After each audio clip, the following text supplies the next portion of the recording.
12 फरवरी साल 1922, जगह गुजरात की बारडोली तालुका।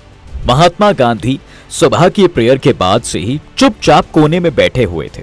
नेहरू जेल में थे और पटेल समेत बाकी लीडर्स के बीच चर्चा का एक ही मुद्दा था। 4 फरवरी 1922 को यूपी में हुआ चौरी चौरा कांड। तब असहयोग आंदोलन चरम पर था। इसे देश भर से फुल सपोर्ट मिल रहा था। इस बीच गांधी जी अचानक उठे और उन्होंने इस आंदोलन को खत्म करने का ऐलान कर दिया। कुछ कार्यकर्ता खामोश रहे, लेकिन सुभाष चंद्र बोस, मोतीलाल नेहरू, सीआर दास और रविंद्रनाथ टैगोर जैसी बड़ी हस्तियों ने उनके इस फैसले का जमकर विरोध किया, जिसके बाद गांधी जी 5 दिन के उपवास पर चले गए। कहते हैं इस घटना की वजह से आजादी 25 साल टाल दी गई। लेकिन कैसे, आखिर क्या है 101 साल पुराने इस चौरी चौरा कांड की असल कहानी, जानेंगे आज की इस वीडियो में। लेकिन उससे पहले हम आपको ले चलते हैं उस जगह जहां ये कांड हुआ था। तो ये है यूपी का गोरखपुर शहर। यहाँ से करीब 26 किलोमीटर दूर चौरी चौरा पड़ता है। यहीं पर वो पुलिस स्टेशन है जिसमें गुस्साई भीड़ ने 23 पुलिस वालों को जिंदा जला दिया था। 1857 में शुरू हुआ ये पुलिस स्टेशन आज किसी कॉमन थाने की तरह है। आंगन में जब्त गाड़ियां खड़ी हैं, फरियादियों का आना जाना लगा रहता है और इसके पुराने हिस्से में आज भी उन पुलिस वालों की ग्रेव साइट है जिनकी मौत 101 साल पहले हुई थी। अंग्रेजों ने इसे 1924 में ही बनवा दिया था। खैर, इससे थोड़ी ही दूर पर चौरी चौरा के शहीदों का मेमोरियल बना हुआ है और इसके बगल में एक लाइब्रेरी और एक म्यूजियम है जिसमें चौरी चौरा के इंसिडेंट और फ्रीडम मूवमेंट से जुड़ी इंफॉर्मेशन मिलती है। इसे घटना के करीब 51 साल बाद यानी 1973 में गोरखपुर जिले के लोगों ने बनाया था, वो भी चंदे के पैसे से। तब 1 रुपये की कीमत भी बहुत ज्यादा थी।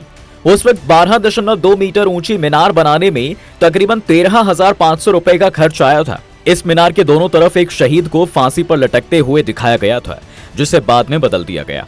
पुलिस वालों की ग्रेव साइट और शहीद स्मारक के बीच में पड़ने वाली रेल की पटरियां इन दोनों को एक दूसरे से अलग करती हैं। ये वही पटरियां हैं जहां पुलिस ने क्रांतिकारियों पर फायरिंग की थी, जिसके बाद हिंसा भड़क गई। रेलवे इन पटरियों का आज भी इस्तेमाल कर रहा है। दरअसल चौरी चौरा 2 अलग अलग गाँव है। रेलवे के एक ट्रैफिक मैनेजर ने जनवरी 1885 में इन गांवों का नाम जोड़कर यहां एक रेलवे स्टेशन शुरू किया था। शुरुआत में सिर्फ रेलवे, प्लेटफॉर्म और माल गोदाम का नाम ही चौरी चौरा था, लेकिन चौरी चौरा कांड ने इन दोनों नामों को हमेशा के लिए एक कर दिया। रेलवे ने 1990 में शहीदों के सम्मान में एक ट्रेन शुरू की, एक ट्रेन की शुरुआत की और नाम रखा चौरी चौरा एक्सप्रेस, जो गोरखपुर से कानपुर तक चलती है। खैर, अब कहानी पर आते हैं जिसने आजादी की लड़ाई को एक नया मोड़ दे दिया था। तो भाई ये दौर था 1919 से 20 का। उस वक्त रोलेट एक्ट को लेकर देश की जनता अंग्रेजों का विरोध कर रही थी। इस एक्ट के थ्रू अंग्रेज बिना लीगल प्रोसेस के ही किसी को भी उठाकर जेल में डाल देते थे। ये गुस्सा अभी शांत ही नहीं हुआ था कि अंग्रेजों ने जलियांवाला बाग हत्याकांड को अंजाम देकर गर्म लोहे पर एक और हथौड़ा मार दिया। इसी सब के बीच देश में एक और चीज जो चरम पर थी, वो था गांधी जी का स्वदेश आंदोलन यानी असहयोग आंदोलन, जिसकी अनऑफिशियल बिगनिंग अगस्त 1920 को हुई।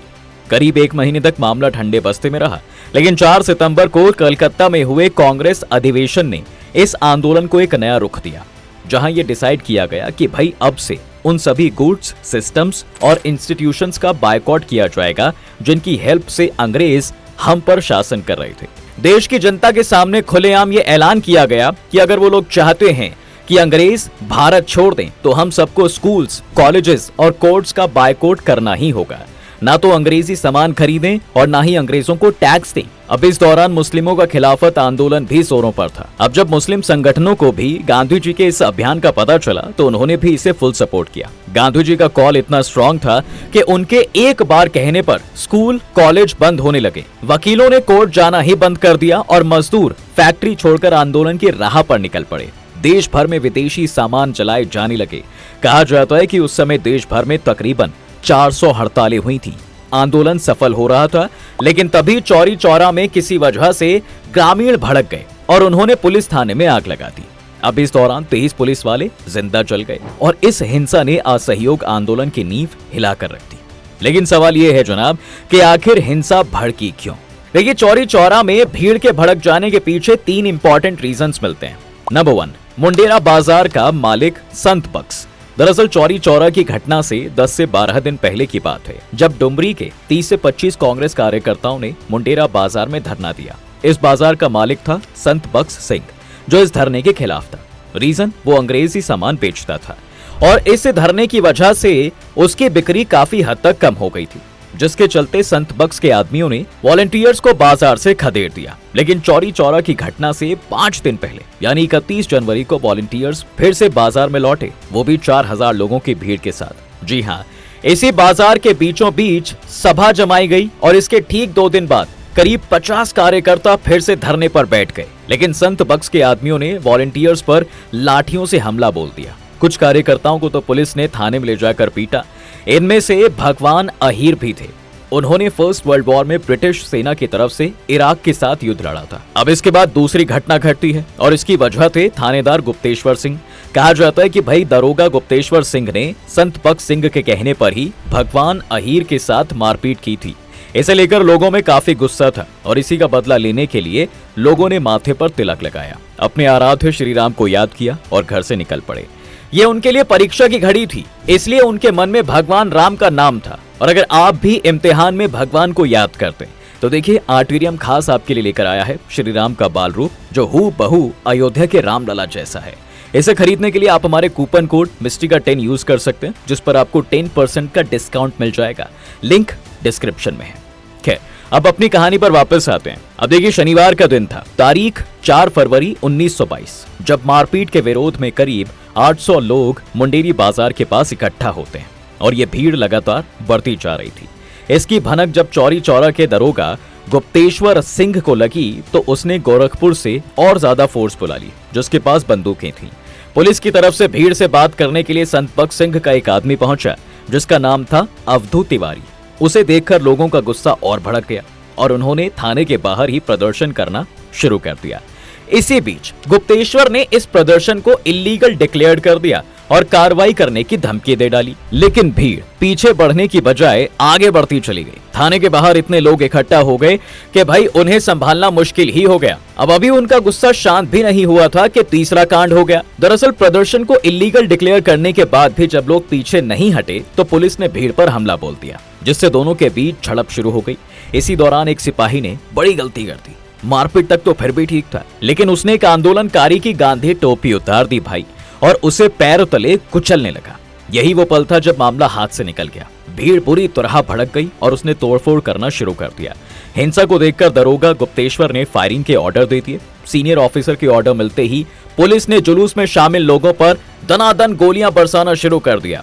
इसमें 11 आंदोलनकारियों की मौत हो गई तो वहीं करीब 50 तो घायल ही हो गए। फायरिंग के बाद भीड़ तीतर बीतर होने लगी। कुछ लोग जो है दौड़कर रेल की पटरियों पर पहुंच गए और वहां जाकर पत्थरबाजी शुरू कर दी। भीड़ ज्यादा थी, इसलिए फायरिंग करते करते पुलिस वालों की गोलियां खत्म हो गई। अब भीड़ ने पुलिस वालों पर धावा बोल दिया। अंग्रेज सिपाहियों के पास गोलियां थी नहीं, इसलिए उन्हें जान बचाने के लिए दुम दबाकर भागना पड़ा और थाने में जाकर वो छुप गए।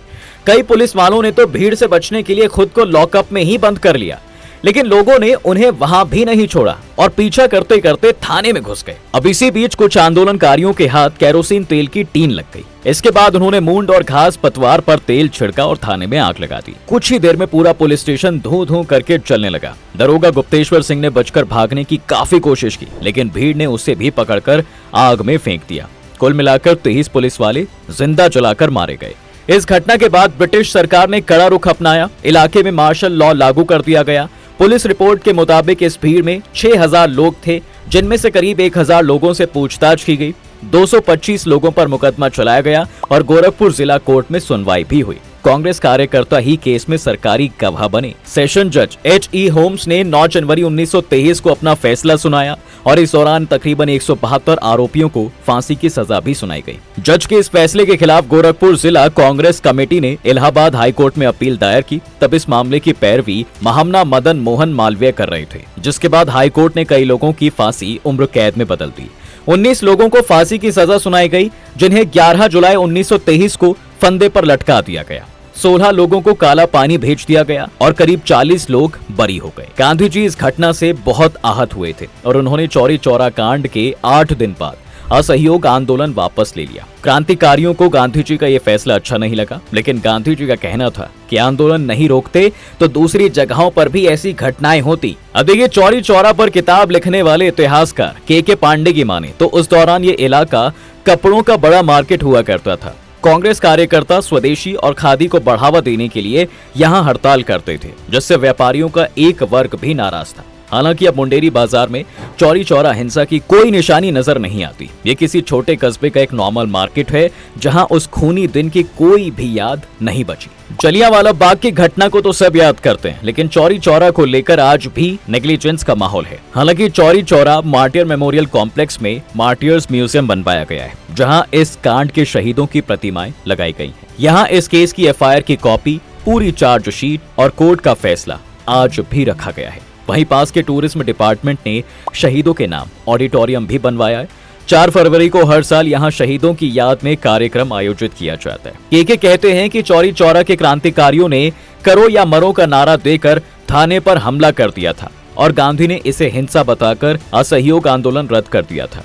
वहीं खुद गांधी जी ने 1942 में जब फिर से असहयोग आंदोलन चलाया तो तब उन्होंने भी डू और डाई का नारा दिया था, लेकिन तब कई बड़ी हस्तियां गांधी के फैसले से नाराज थी। नाराजगी जाहिर करते हुए सुभाष चंद्र बोस ने कहा था कि जब जनता का जोश अपने चरम पर हो तब पीछे हटने का आदेश देना किसी नेशनल डिजास्टर से कम नहीं है। वहीं CR दास का कहना था कि असहयोग आंदोलन वापस लेना बड़ी गलती थी। गांधी जी के इस फैसले से पॉलिटिकल वर्कर्स का मनोबल काफी हद तक गिरा। मोतीलाल नेहरू भी गांधी के फैसले से खासा नाराज थे। यही वजह रही दोस्तों कि CR दास और मोतीलाल नेहरू ने जनवरी 1923 में स्वराज पार्टी की नींव रखी। कहा जाता है कि आंदोलन वापस लेने और इस कांड की वजह से ही आजादी मिलने में 25 साल की देरी हुई। तो आपको क्या लगता है, क्या गांधी जी ने आंदोलन वापस लेकर सही किया? और क्या आपका भी यही मानना है कि तब अगर गांधी जी आंदोलन वापस नहीं लेते तो हमारा देश 24 साल पहले आजाद हो जाता? कमेंट करें, वीडियो को लाइक और शेयर करना बिल्कुल ना भूलें और चैनल को सब्सक्राइब जरूर कर लें।